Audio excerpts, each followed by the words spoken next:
세상에서 제일 중요한 것이 많지만 제일 중요한 것은 가정이요 교회라고 말씀드렸습니다. 가정. 가정을 영어로 하면 뭡니까? 패밀리. 여러분 그거 아세요? 이 패밀리라는 어근이 참 재미있습니다. 이 FAM, 패밀리라는 어근은 어디서 왔냐면은 talk 혹은 speak라는 뜻입니다. 패밀리라는 어근이 어디서 왔다고요? talk, speak. 말하다. 말해서 왔다. 여러분 가정이 무엇입니까? 가정. 말이 통하는 데가 가정입니다. 남편과 아내가 다른 건 몰라도 말이 통해야 돼요. 늘 언제나 편하게 남편에게 말할 수 있고 늘 언제나 편하게 아내에게 말할 수 있다면 그 가정은 좋은 가정입니다. 늘 언제나 자녀가 부모에게 그 마음에 쌓인 것을 말로서 이렇게 이야기할 수 있고 부모가 그 자녀에게 말로서 그 마음을 전달할 수 있는 이 말의 소통이 원활한 가정은 좋은 가정이고 건강한 가정입니다. 네. 여러분의 가정은 어떻습니까? 말이 잘 통합니까? 아멘. 네, 부부 간에 혹은 부모와 자녀 간에 우리 가족 가운데 가정 가운데 말이 통할 수 있길 바랍니다. 어떤 말이든지 여러분 우리 자녀들이 누구에게 말 못해도 그 엄마에게 그 아빠에게는 그 고민을 털어놓을 수가 있어야 됩니다. 우리 남편들이 세상에서는 이렇게 긴장해서 살아가더라도 집에 와서는 그 아내에게 그 따뜻한 아내에게 그 마음에 쌓인 것을 털어놓고 위로를 받을 수 있어야 합니다. 아내가 다른 곳에서 마음에 있는 것을 풀어놓지 못해도 남편에게 혹은 그 딸에게 그 아들에게 그 엄마의 마음을 이렇게 풀어놓을 수만 있다면 그 가정은 건강한 가정이요. 그 가정은 좋은 가정이 될 것입니다. 뿐만 아니라 말이 통할 뿐만 아니라 하나님의 말씀이 그 가정 가운데 늘 언제나 들려지고 또 들을 수만 있다면 그 가정은 은혜로운 가정이요. 하나님 보실 때에 복된 가정인 줄 믿습니다. 하나님의 말씀이 부모의 입술을 통해서 자녀들에게 전달이 되어지고 하나님의 말씀이 남편의 입술을 통해서 아내에게 그 자녀들에게 전달되어질 수 있기 바랍니다. 우리 자녀들의 입술을 통해서 그 하나님으로 인한 감사와 감격의 고백이 부모에게 그 가정에게 울려 퍼질 수가 있다면 그 가정은 복된 가정인 줄 믿으시길 바랍니다. 사도 바울은 에베소서를 통해서 교회란 무엇이냐 에베소서가 1장에서 6장까지 있는데 이 교회에 대해서 지금 말씀하고 있습니다. 정말 보기에는 한 사람 한 사람이 볼품없는 사람이지만 영원하신 그 하나님의 그 태초부터 있었던 하나님의 예정하심과 작정하심을 통해서 한 사람 한 사람이 예수 그리스도의 보혈의 피로 인하여 그래서 성령께서 그 십자가의 은사와 은혜를 각 신령에게 이렇게 인쳐주심으로 인해서 우리가 깨닫게 또 믿도록 허락해 주셔서 우리가 하나님의 자녀가 되어진 것입니다. 뿐만 아니라 하나님의 자녀일 뿐만 아니라 또한 예수 그리스도의 그 몸된 교회로 우리를 불러 모아 주셨습니다. 우리가 이 땅에 살아가는 동안에 주님 오실 날까지 영광스러운 그 주님의 몸된 교회로서 이 땅에서 어떻게 믿음의 승리를 이루어가고 예수 그리스도의 장성한 분량에 이르기까지 날마다 성장해 가야 하는지에 대해서 에베소서는 분명하게 명료하게 말씀해 주고 있습니다. 우리가 1장, 2장, 3장, 4장, 지난주 5장, 지금 이제 마지막 6장입니다. 그런데 참 재미있는 것은 5장, 지난주에도 우리가 봤죠. 누구에 대해서 말씀했습니까? 아내와 남편에 대해서 말씀하면서 바로 예수 그리스도와 교회의 관계가 바로 이 부부간의 관계처럼 이와 같다라고 말씀하고 있습니다. 우리가 아내를 사랑하고 또 남편이 또 그 아내를 보호하고 지키는 것이 바로 예수님과 교회의 영적인 관계와 같아야 된다라고 분명히 말씀하고 있는 것이지요. 교회에 대해서 시작하고 이 한 사람 한 사람의 영혼권에서 시작하시다가 마지막 클라이막스에 되어지고 마지막 대단원의 장을 마감하는 에베소서 6장에 이르자 뭐에 대해서 지금 말씀하고 있습니까? 가정에 대해서 이야기하고 있습니다. 이것은 무엇입니까? 우리가 구원을 이루고 주님의 몸된 교회로서 우리의 영적인 중요한 것은 가정의 회복이 없이는 교회의 회복은 없다라는 것입니다. 가정의 부흥이 없이는 교회의 부흥이 있을 수가 없다라는 것입니다. 우리가 교회에 나와서 그럴듯한 모습으로 예배드리고 섬기고 봉사할 수 있지만 정말 가정에 가서 하나님의 말씀을 나눌 수가 없고 하나님의 은혜를 나눌 수 없는 그 가정이 된다면 생각해 보아야 합니다. 여러분, 우리 하나님의 말씀을 받고 믿음으로 살아가기를 다짐한다면 여러분의 가정으로 돌아가서 그 가정이 하나님의 은혜가 흘러가고 하나님의 말씀이 통하고 하나님의 놀라운 역사가 그 가정 가운데 나타나도록 여러분 믿음으로 수고하고 힘쓰시기 바랍니다. 오늘 사도 바울은 자녀들아, 아비들아 이렇게 외칩니다. 여러분, 가정은 그냥 세워지지 않습니다. 가정은 그냥 내가 좋아서 내가 원하는 사람을 택해서 결혼하고 내가 원했기 때문에 자녀를 낳고 이 가정을 꾸려가는 것이 아니죠. 가정은 무엇입니까? 하나님의 부르심에 하나님이 불러주신 그 부르심을 쫓아서 우리가 남편이 되어지고 아내가 되어지고 우리의 자녀들은 내가 놓은 것이 아니라 하나님께서 우리 가정 가운데 허락하신 귀한 존재인 것을 우리는 발견할 수 있길 바랍니다. 그래서 우리가 부모로서 우리의 자녀로서 어떻게 온전하게 그 부르심 앞에 설 수가 있습니까? 우리 하나님의 말씀 가운데 귀가 열려질 수 있길 바랍니다. 자녀들아, 부모들아, 여기서 아비들아라고 부르고 있죠. 그때 우리는 예 주님 제가 여기 있습니다. 제가 지금까지 나의 가정을 주님의 뜻과는 상관없이 하나님의 영광과는 상관없이 하나님의 그 구원과는 상관없이 내 뜻대로 내 가정을 이렇게 해왔습니다. 하나님 불쌍히 여겨주세요. 하나님의 부르심 앞에 나의 가정을, 나의 부모님을, 나의 자녀를 올려드리기를 원합니다. 아멘. 우리가 이와 같이 고백할 수 있길 바랍니다. 창조 때 그 창세기 3장에서 아담과 하와로 인하여 그 죄악과 불순종으로 인하여 타락되어져서 그 가정이 왜곡되어지고 깨어졌던 그 모습의 그 가정이 예수 그리스도의 보혈의 피로 인하여 주님의 몸된 교회가 그리스도의 장성한 분량에 이르기까지 성장하듯이 저와 여러분의 가정이 그 창조의 그 섭리와 창조의 질서 따라 새롭게 만들어지고 새롭게 회복되어지고 자라나고 성장하는 일들이 저와 여러분의 가정 가운데 있을 수 있길 바랍니다. 여러분 마음의 문을 여시기 바랍니다. 우리 생각의 문을 여십시다. 오늘 말씀 가운데 자녀들아 주 안에서 너희 부모에게 순종하라. 이것이 옳으니라. 우리가 왜 부모님에게 순종하고 왜 부모님을 공경해야 합니까?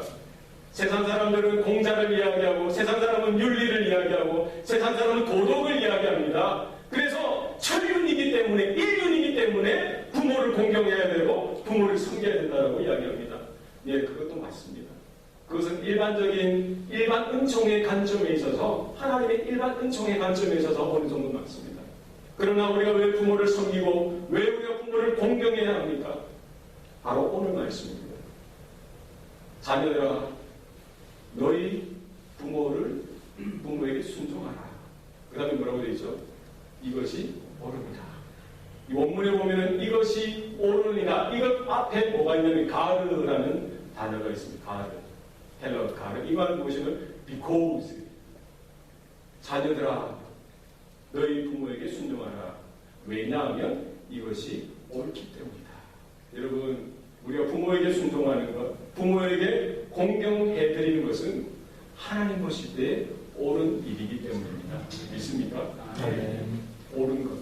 이 옳은 것은 right, or righteous, or righteousness. 의라는 말이에요. 우리가 부모님을 순종하고 부모님께 공경할 때 하나님께서는 그것을 뭐로 봐주시는 것입니까? 우리에게 의로 봐주시는 의로움. 의로움은 무엇입니까? 하나님과 나와의 관계가 의라는 것입니다. 결국 우리가 이 부모와의 관계가 막히면은 하나님과의 관계가 막히게 되는 것입니다. 이것은 창조의 섭리고 창조의 질서입니다. 하나님께서 그 부모를 통해서 하나님의 복을 내리시고 하나님의 은혜를 내리시고 하나님의 말씀을 주십니다. 그 말씀이 어디에 흘러가야 됩니까? 자녀에게까지 후세까지 그 후손에게까지 흘러가야 되는 것입니다. 말이 통해야 되는 것처럼 하나님의 그 계시의 말씀이 통하고 하나님의 그 은혜가 구원의 섭리가 통하는 가정이 되어져야 됩니다. 그러나 내가 부모님을 대적하고 내가 부모님에게 불순종한다면 그 관계가 어떻게 됩니까?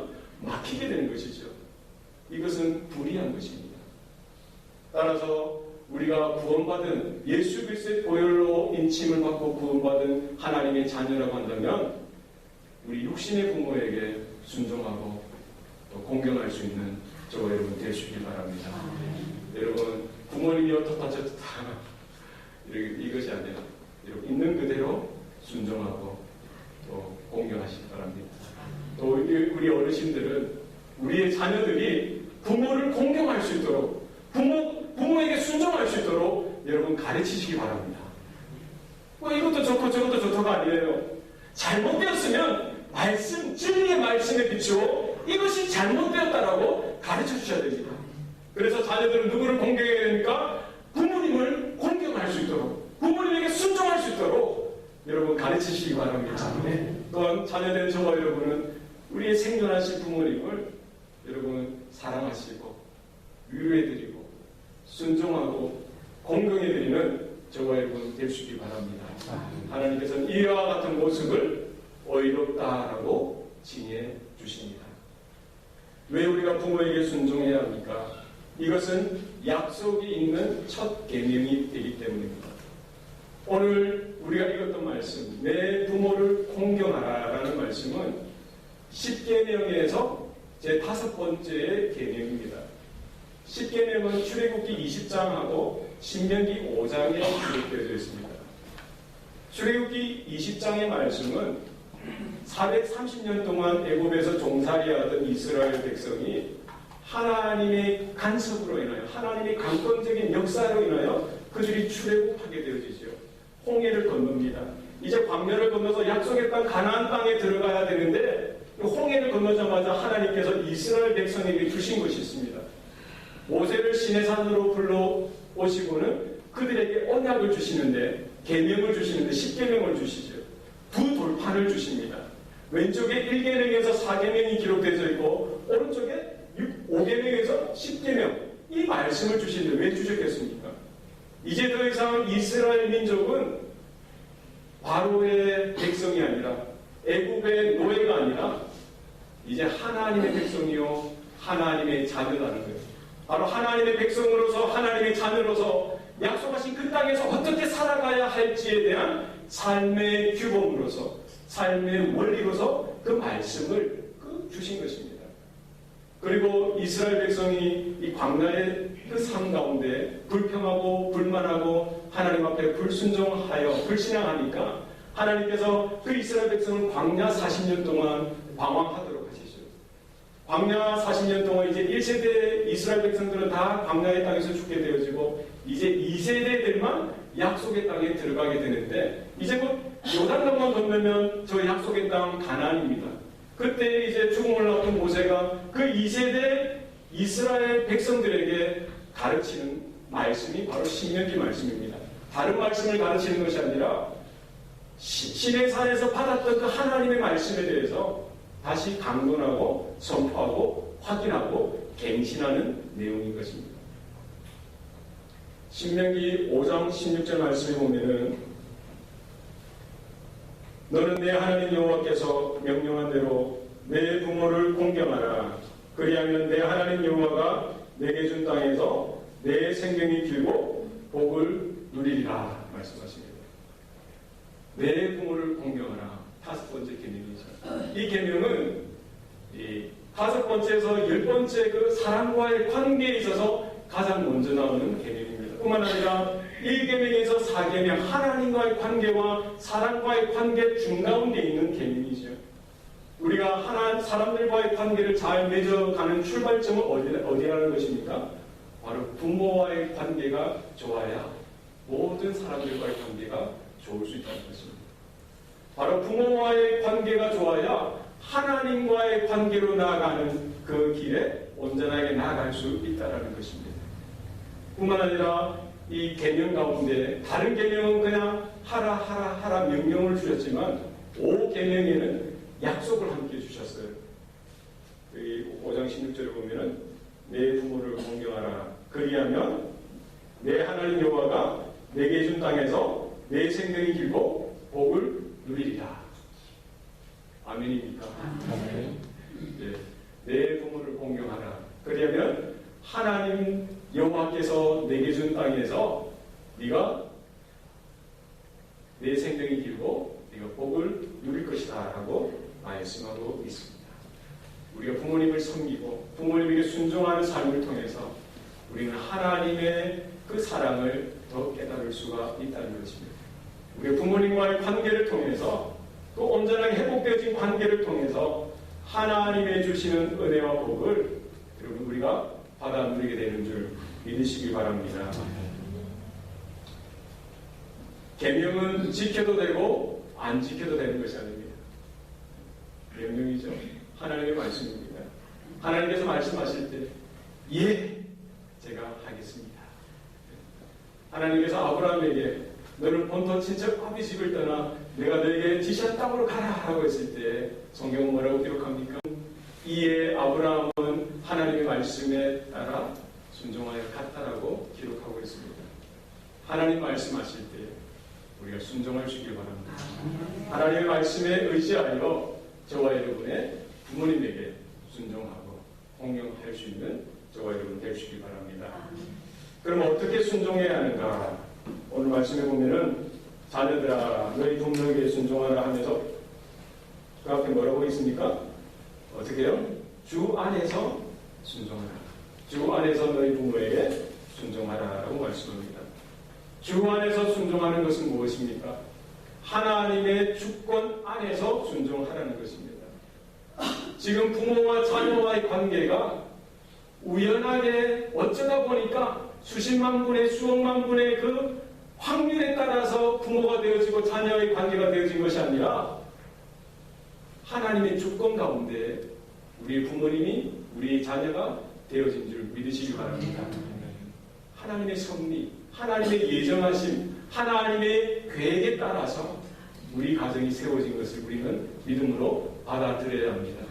하나님께서 흙으로 아담을 빚어 만드시고 하와를 이 빚어 만드시고 그 코에 생기를 불어넣어서 생명이 되어지고 두 사람이 연합하여 가정을 이루게 하신 것처럼 우리가 인정하든 안 하든 내가 깨닫든지 못 깨닫든지 내 남편을 하나님께서 이렇게 만드셨고 내 아내를 하나님께서 이렇게 빚으셔서 주의 성령의 생기가 그 코에 들어가게 하시고 그 하나님의 기뻐하시는 가정으로 만들어 주셨습니다. 여러분 남편을 보고 아내를 보고 여러분 부모님을 바라보시고 여러분 자녀를 바라볼 때마다 하나님의 창조의 손길을 여러분 깨달으시길 바랍니다. 남편이나 아내를 여러분 보시기 바랍니다. 예, 감탄하세요. 별로 안 놀라시네. 아침마다 일어나면 깜짝 놀라야 돼요. 안 놀라시나 봐요. 늘 있는 그 얼굴, 늘 있는 그 얼굴이기 때문에 그렇습니까? 그러시면 안 돼요. 아침마다 놀라시기 바랍니다. 잠자리 들 때마다 놀라세요. 경이로워하세요. 감탄사를.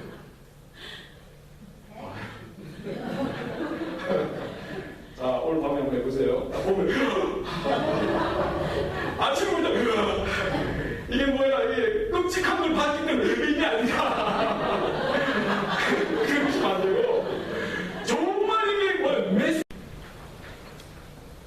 바람도 그렇다고 하잖아요. 하나님의 걸작품 볼 때는 할렐루야 하면서 안아주시고 여러분의 자녀들 볼 때마다 여러분의 부모님을 뵐 때마다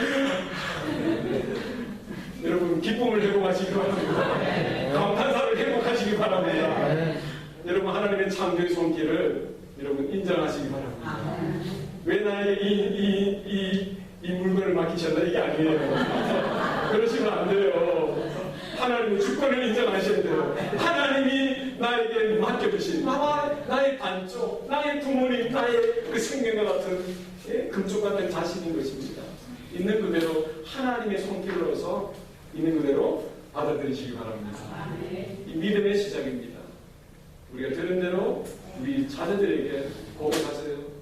꼭 안아주시면서 쓰다듬어 주시면서 하나님의 복이 너의 인생 가운데 가득 임하길 바랍니다. 여러분 부모님에게 전화하시면서 안부 물으시면서 살아계신 하나님의 은혜가 아버지의 어머니의 남은 생애 가운데 가득 넘치길 원합니다. 지금까지 제가 불효했습니다. 지금까지 제가 순종하지 못했습니다. 지금까지 내 마음이 굳어서 강팍해서 하나님의 뜻을 깨닫지 못해서 부모님의 마음에 근심이 되게 하는 것 용서해 주세요. 여러분 고백하시기 바랍니다. 여러분의 자녀가 그와 같은 자녀가 될 수 있도록 믿음으로 그 자녀들을 축복하시기 바랍니다. 아멘. 내 아버지와 어머니를 공경하라 하고 있습니다. 여러분 공경하는 것은 무엇입니까? 생각하는 것입니다. 생각해드리는 거예요. 그 부모님에 대해서 생각해드리는 거예요. 부모님의 마음을 헤아려 드리는 것입니다. 부모님의 그 살아온 그 모든 것들을 인정해드리는 것입니다. 여러분 사랑은 세 가지가 있다고 합니다. 나보다 낮은 사람, 나보다 연약한 사람들을 향한 사랑은 긍휼이라고 긍휼. 나와 동등한 사람을 향한 나와 비슷한 위치에 있는 사람을 사랑하는 것은 우정. 나보다 높은 사람, 나보다 연세가 많으시고 나보다 모든 것이 높은 분들을 사랑하는 것은 공경입니다. 공경. 여러분 부모를 공경하시기 바랍니다. 높여드리시고 있는 그대로 여러분 인정해드리시기 바랍니다. 히브리서의 공경이라는 단어는 키베드라는 단어입니다. 키베드. 이것은 무겁다라는 뜻입니다. 우리가 부모를 공경하다라고 할 때 부모를 우리가 무겁게 생각해야 돼요. 그 부모님의 말씀을 무겁게 받아들여야 됩니다. 부모님이 말씀하실 때 한 귀로 듣고 한 귀로 흘려보내는 것이 아니라 내 마음 가운데 비중 있게 중하게 여러분 받아들이는 것이 공경입니다. 어른을 공경하시기 바랍니다. 여러분의 부모님을 여러분 공경하실 수 있길 바랍니다. 여러분의 자녀가 부모를 공경할 수 있는 자녀로 자라날 수 있도록 여러분 가르치시기 바랍니다. 부모를 순종하고 부모에게 순종하고 부모를 공경하면은 하나님께서 큰 열매를 주십니다. 어떤 열매를 주십니까? 3절 말씀에 보면은 이로써 네가 잘되고 땅에서 장수하리라. 우리가 부모를 공경하고 부모에게 순종하는 삶을 살아갈 때 그 인생은 하나님께서 약속하시건대 이 땅에서 잘되고 장수하는 복을 주시겠다라고 말씀해 주셨습니다. 여러분 부모를 공경해 보시기 바랍니다. 여러분의 인생이 잘 될 것입니다. 잘 되는 것은 이 신명기적인 축복입니다. 하나님께서 붙들어 주시고 하나님께서 함께 해 주셨기 때문에 그의 인생이 번영하고 번성하고 형통하게 되는 것을 의미합니다. 이삭이 가는 곳마다 우물을 팔 때 그 우물이 터져 나왔듯이 부모를 공경하고 부모에게 순종하는 삶을 살아가는 자들의 삶 가운데 그 물이 터져 나와서 큰 강수를 이루듯이 그와 같은 형통의 복이 일어나는 줄 믿으시기 바랍니다. 저와 여러분의 생애가 부모님을 있는 그대로 우리가 순종하고 공경해드리고 또 우리 자녀들이 부모를 공경할 수 있는 자녀들로 우리 양육할 수 있기를 바랍니다. 뿐만 아니라 땅에서 장수한다라고 했습니다. 전쟁 많은 세상 가운데 어떤 일이 발생할지 모르는 그런 환경 가운데 하나님께서 함께하여 주시고 그 인생을 붙들어 주시고 보호하시고 모든 필요를 채워주셔서 그 생명을 붙들어 인도해 주시겠다는 뜻입니다. 여러분 부모님에 대해서 우리가 늘 언제나 경의를 표하고 우리의 존경을 표하고 우리의 사랑을 고백할 수 있기를 바랍니다. 이와 같은 부모님과의 관계가 날마다 우리가 새롭게 회복되어질 때 그 관계를 통해서 우리는 아버지 하나님과 하나님의 자녀된 성도와의 관계를 우리는 깨달을 수가 있는 것입니다. 부모님의 그 권위를 인정해드리고 부모님께 순종하고 공경해드리는 삶을 통해서 우리는 아버지 하나님을 향한 순종과 공경의 삶을 그 가정 가운데서 배워 나가는 것입니다. 이와 같은 아름다운 배움이 영적인 성장이 우리 가정 가운데 일어날 수 있기를 바랍니다. 이어서 사도 바울은 아비들아라고 부릅니다. 아비들아. 부모들을 향해서 이 부모들이 어떻게 자녀들을 대해야 하는지에 대해서 또한 말씀하고 있습니다. 우리 4절 말씀 다 같이 읽겠습니다. 시작. 아비하라 너희 자녀들을 공격하지 하지 말고 오직 주의 명과 공의로 양육하라. 아멘. 아버지들에게 이것은 어머니를 포함한 것이죠. 부모들에게 주시는 말씀입니다. 뭐라고 합니까? 자녀를 노엽게 하지 말라. 여러분, 노엽게 하는 것은 무엇입니까? 그 마음에 억울함으로 인해서 화나게 하고 분노가 나오도록 하는 것입니다. 어떤 일인지 모르지만 어쨌든 자녀의 마음을 불편하게 하고 상처를 받게 해서 그 마음 가운데 화가 분노가 이렇게 올라오도록 만드는 것이 바로 노엽게 만드는 것입니다. 어떨 때 우리의 자녀들이 마음의 상처를 받습니다. 어떨 때 우리 자녀들이 마음 가운데 화나 분노가 이렇게 올라와가지고 그 마음에 큰 상처가 되어집니까? 부모가 부모로서 인격적으로 자녀들을 대해주지 못했기 때문에 생겨나는 현상입니다. 내가 부모이기 때문에 내가 그 아이의 주인이라고 생각하는 거예요. 그 아이는 나의 소유라고 생각하는 것입니다. 그것이 잘못되어진 것이죠. 우리 믿음의 사람들은 우리 자녀들을 볼 때 어떻게 봐야 됩니까? 하나님께서 우리 가정 가운데 맡겨주신 생명이다. 이것은 나의 자녀이기도 하지만 하나님의 자녀인 것을 우리는 믿음의 눈으로 고백할 수 있기 바랍니다. 자녀들을 바라볼 때 이 부모의 생각, 부모의 입장을 강요하는 것이 아니라 자녀들의 생각과 자녀들의 마음을 헤아려 줄 수 있어야 합니다.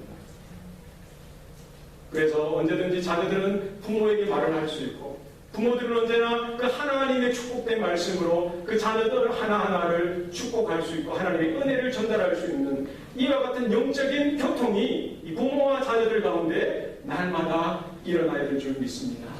이것이 막히게 되다 보니까 비인격화가 되어지고 자녀는 자녀로서 그냥 우리 부모의 욕심을 채우는 그와 같은 도구가 되어지게 되어지더라는 것이죠. 또 언제 우리의 자녀들이 상처를 받습니까? 감정적으로 부모가 자녀들을 대할 때 그렇습니다. 감정적으로. 기분 따라 대하는 것이 있어요. 기분 따라. 감정적으로 대하는 거예요. 부모의 내 마음이 좋으면은 야단칠 일도 안 치고, 부모 마음이 언짢으면은 야단 안 맞을 일도 야단치게 되는 거예요. 부모 마음 따라, 기분 따라, 감정 따라 가다 보니까 이 자녀들이 어떻게 됩니까? 헷갈리는 거예요. 일관성이 없어지다 보니까.